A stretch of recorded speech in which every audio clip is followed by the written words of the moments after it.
All right, let's see if this works. Should be good.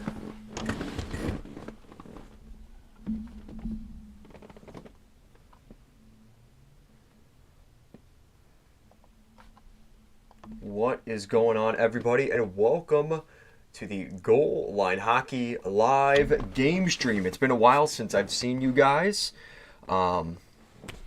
Happy Saturday to all of you watching here this Saturday. And yeah, we have a lot to get to. There is a lot going on in the NHL, especially with the trade deadline coming up. So I'm sure we'll be discussing that today. Right now, we're watching the Hurricanes versus the Winnipeg Jets down in Raleigh, North Carolina this afternoon. It's a 1-0 lead for the Hurricanes. They just recently scored, but the Jets have gotten a couple of power plays. So they've gotten some opportunities, but at this point, unable to put it in the back of the net. And what's interesting about this matchup, both of these teams hopefully will be playoff teams. With the way that the standings are kind of laying out, things look really good for Winnipeg. Pretty good for Carolina as well. So at this point, it's safe to say we'll probably be discussing these two teams in particular. We're also going to talk about some of the trades that have happened already. We've had a couple of small trades, but may lead to more based off of those moves being made. We might see some dominoes start to fall because of those trades, so we'll discuss that. And we're also going to discuss the biggest news, which is from this morning, which is Elias Pettersson. Everybody talking about how he's going to leave Vancouver. He doesn't want to sign there, this and that. All of that talk has been put to bed as he has signed a deal with the Vancouver Canucks. He's going to be a member of the Canucks, so all that talk can go away, at least for now. So I'm sure that will be part of the discussion today. So we're going to kind of get right into it today. And if you guys can, let me know if you could hear me. I'm pretty sure I'm coming in. But if there's no audio, let me know. There should be audio coming back, but I would appreciate that if you guys could let me know.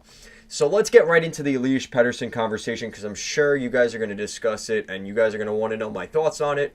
So, of course, Elias Pettersson is on a final year of a 3-year deal. He signed back in October of 2021. And, of course, now the expectation is, coming into this year, he didn't really want to talk trade, and now it sounds like things have gotten to the point where, Vancouver and Elias Pettersson were ready to finally ink the deal.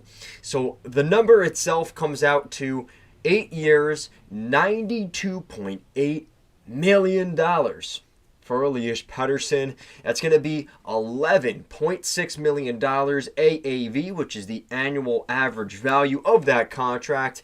There is a signing bonus this year, which will be $12 million, $10 million next year. In year 3, there is no signing bonus, and from years 4, 5, 6, 7, and 8, he will have a $5 million signing bonus every July 1st. That's a pretty nice way to celebrate the summer, right? So that's what we're looking at for the Elias Pettersson contract. Some other details. 7 of the 8 years, there is a no movement clause, which means full no movement clause. So the first year of the deal, no trade protection for Elias Pettersson whatsoever. So that first year of the deal, if Vancouver wants to move Elias Pettersson from now until 2025, the end of the 2025 season, they can move him, okay? Also, the rest of that deal, full no movement clause. I want to make that clear. Years 2, 3, 4, 5, 6, 7, and 8. So 7 years, full no movement for Elias Pettersson. I don't think that's going to be an issue for the Canucks, but that's what we're looking at here. $11.6 million. Man, Vancouver's paying him a pretty penny, but you know what? It's worth it. Elias Pettersson is the type of player that you overpay for. And I'm thinking this isn't even going to be an overpayment. In the next couple of years, you have to forecast that over the next 8 years, the salary cap will continue to grow. And that $11.6 million number probably won't look so bad. Now, obviously, it's almost double what he's making now. He's making $7.35 for the remainder of this season, and obviously that number takes a pretty big bump. You also have to remember this contract is going to take him till he's 33 years old, which means he's going to be in the prime of his NHL career, and you're also buying unrestricted free agency years, which means he could have gone to the free agent market and let's be honest, probably could have made more money if he went to the free agent market during his prime years. So if that's the case, that's what we're looking at here for Elias Pettersson. He will be the highest paid player on the Vancouver Canucks, making 11.6. The only other player near him is JT Miller, who is making 8, and that is it. So he is by and far the most paid player on the Canucks, which that's to be expected, right? Because he is Elias Pettersson. I'm sure when you go to most Canucks games, you're going to see a lot of Elias Pettersson jerseys because he's that kind of player. He's electric. He's dynamic. Let's be honest. Fans go there to see goals and see guys that can light the lamp. Elias Pettersson can do that. In other news, as we're kind of watching the game here as well, the trade market has picked up a little bit. We've seen a couple of smaller trades, a couple of 3-team trades. Not too surprising, obviously, because, again, you're going to see the salary situation being a factor for a lot of these moves. We've already seen 2 of them here in the past couple of days. So the first trade that really kind of got the ball rolling here at the end of February, Alexander Nylander and a 6th-round pick going to the Columbus Blue Jackets. To Pittsburgh, we saw Emil Bemstrom. Bemstrom did score a goal in one of his first games in Pittsburgh, so it seems like things are going pretty well there. That's really nice to see. The Calgary Flames, Dallas Stars, and the New Jersey Devils making a 3-team trade on February 28th. That was Artem Grushnikov, a 2024 second-round pick, which is the Dallas Stars pick, a 2026 third-round Dallas Stars pick. That's a conditional pick. It's only transferred if Dallas advances to the Stanley Cup Final in 2024. So it's either a third-round pick or nothing. That's what that condition is. Dallas gets Chris Tanev, 50% retained, and Cole Brady. New Jersey is taking 50% of Tanev's contract. That's $2.25 million retained, and a 4th-round pick from the Dallas Stars. So breaking this down, really the 2 key things you're looking at here. I mean, not really 3. So the first one is the Devils getting a 4th-round pick for taking on the salary. That's very interesting to me because the Devils at that point, they're kind of looking like a team that's saying, hey, we're kind of selling here, right? If they're willing to take on that much salary just to get a 4th-round pick, well, it makes you wonder where the headspace is of Tom Fitzgerald and the New Jersey Devils right now. Are they looking to sort of take a reset year? Because if they're willing to take salary like that just to get a draft pick, well, that probably means that 4th-round pick, unless they convert it into something, isn't going to be anything for their playoff run this year.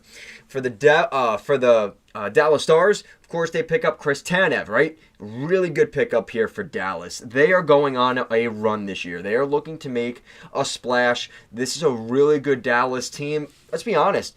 Probably the best team they've had since 2020 when they went to the Stanley Cup Final and ultimately lost to the Tampa Bay Lightning. This is a similar team we're looking at here for Dallas. They are really talented this year.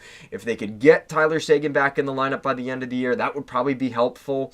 Don't know the full details on that quite yet, but that's something to watch for. So yeah, looking at the situation right now with Dallas here, really good addition to that blue line. They've got already a couple really good defensemen in Miro Heiskanen, and the emergence of some of the younger defensemen really makes this team a threat in the Western Conference. And if they want to compete with a team like the Vegas Golden Knights, you got to have depth on the back end, and Chris Tanev absolutely adds that.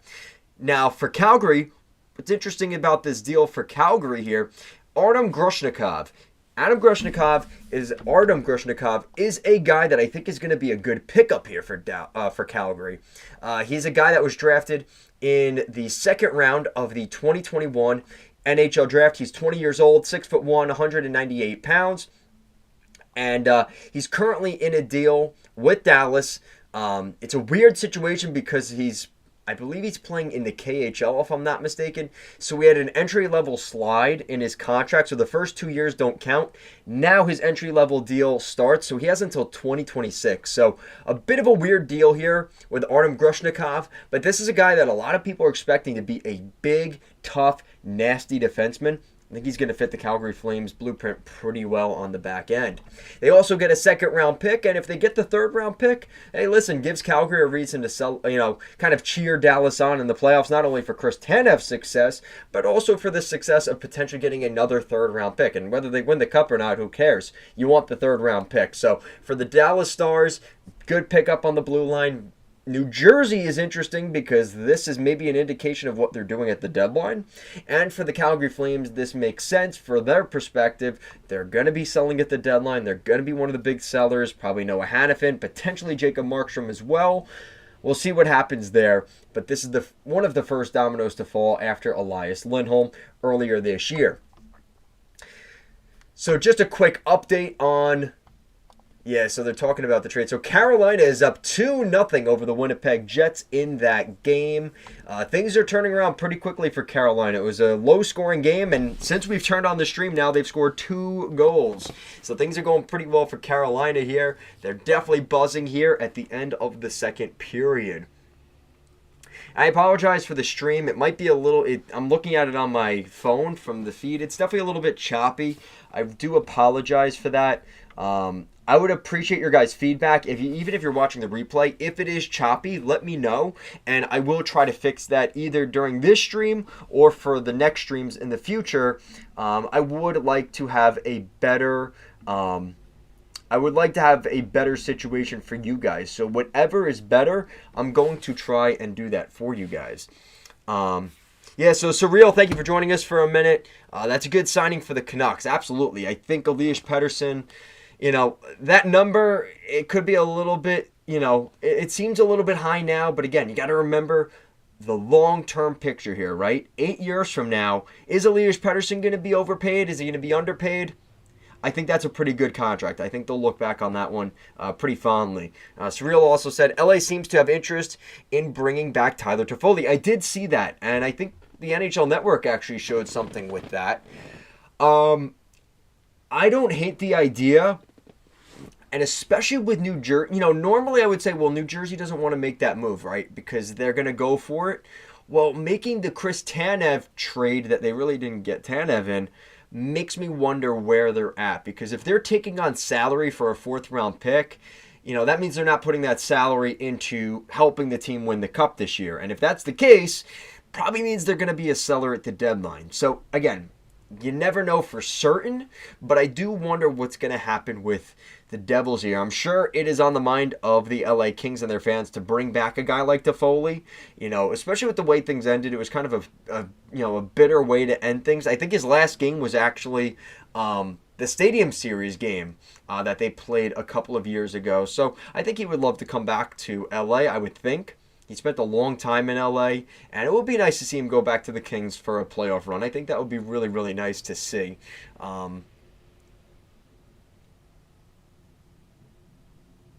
man. So Carolina is just really beating up Winnipeg, and Hellebuck is keeping them in the game, but, geez, that probably should have been a goal. If that was any other goalie other than Hellebuck, that's probably a goal. Unbelievable. Oh, my God. That's an incredible save by Hellebuck. Literally any other goalie, that probably goes in. That's incredible. So that's kind of what my thoughts are on those 2 trades. So let's keep it going. Let's keep the rhythm and momentum. So we have a trade between the Ducks and the Leafs. So the Ducks acquire a 2025 third-round pick from Toronto for Kirill Slepets and Ilya Lyubushkin. Now, what's interesting, again, another 3-team trade. So Carolina ends up being involved in this deal. They retain 50% of Lyubushkin's contract, and they get a 2024 6th-round pick. So again, that's why when we talk about, is the team buying or selling? Well, Carolina would definitely be a buyer at the deadline. Yet here they are retaining the salary of Lyubushkin, getting a 6th-round pick. So I don't know what the mindset is there, right? Like, maybe I'm looking too much into it with New Jersey. Like, that means they're definitely a seller or not. But it is something that I'm considering. We'll see how things go. But then the Devils make another move here. Yesterday, they acquired Curtis McDermott from the Avalanche for Zakhar Bardakov and a 7th-round pick, which is Nashville's pick. So just really basically just to move out McDermott's contract, just to give him a new fresh start, a new opportunity. I'm okay with this move. I think it's indicative that Colorado may be looking to add another player here because they were moving out a roster player, and there you go. So, there you go. So 3-0 Carolina. Yeah, Hellebuck can only do so much here. They are getting bullied here at the end of the second period. Wow. That's crazy. Yeah, he can't save that. That's I don't know what Winnipeg's defense just. There's no chance. There's no chance for Hellebuck there. Oh my god. Dummy. I feel bad.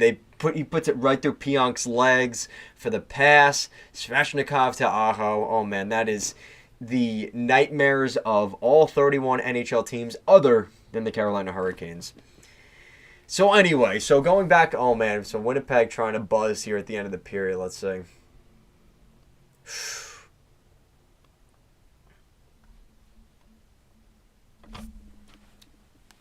So I think this is going to be a short stream. It's not really what I was hoping for. It seems very choppy. I'm watching the playback. It's not coming in good. Like I said, I apologize for that, guys. I don't know. I tried doing this quick. It doesn't sound like it's really going to work for us here today. But if any of you are watching the replay, I do appreciate that.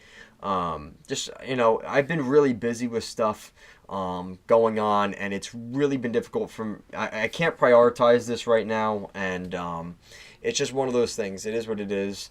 I will be back more often as we get into next season. It's just for this season. It's going to be really tough the rest of the way. I will try my best. I will do what I can, but it is going to be difficult. So just keep that in mind. All right, so to kind of finish us up here today, I did want to take a look at what else did I want to look at today? Actually, that might have been it. I will be posting a video during the week. Actually, as soon as I'm done recording this live stream, I'm going to be recording a video about the Elias Pettersson contract. I'm going to be doing that. That's going to go up tonight. And then I'm also going to be talking about a trade deadline preview. Basically, I'm going to be doing a fact or fiction for a bunch of the recent rumors and the hot topics we've been hearing over the last couple of weeks. So I'll be discussing some of that in that video. So stay tuned for that tomorrow. After that, though, in terms of during the week, it's going to be really light. It's going to be really difficult for me to get out videos, but like I said, if I have time and I'm up for it and I'm ready for it, I will do what I have to do. Again, the trade deadline's coming up, so if there's any big trades, I will make a video for that. But other than that, thank you guys for watching. Hopefully you like this stream. I know it's a short one, but it's more so just to get myself out there again for you guys. Like I said, stay tuned. I'll be giving a couple of videos this weekend just to kind of quench that NHL thirst for you guys. So hopefully that helps you guys out as we get ready for the trade deadline. That's going to do it for today, guys. Make sure to like, comment, share, and subscribe. And I will see you again next time. Peace out, guys.